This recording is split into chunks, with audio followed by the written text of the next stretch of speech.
अस्सलाम वालेकुम दोस्तों, उम्मीद करता हूँ आप सब ठीक ठाक होंगे अल्लाह के करम से।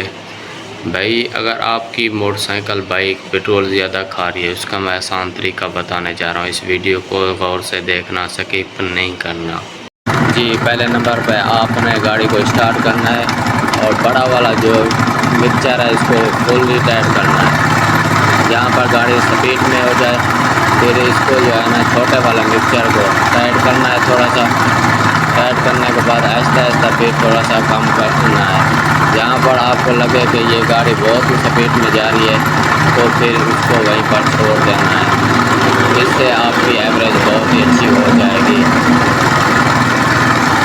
फिर आहिस्ता आहिस्ता जो बड़ा वाला मिक्सचर है उसको कम करते जाना है। जहाँ पर स्लो बिल्कुल अच्छी हो जाए वहीं पर रहने देना है। इस तरह गाड़ी बंद भी ना हो और चलती भी ठीक रहे।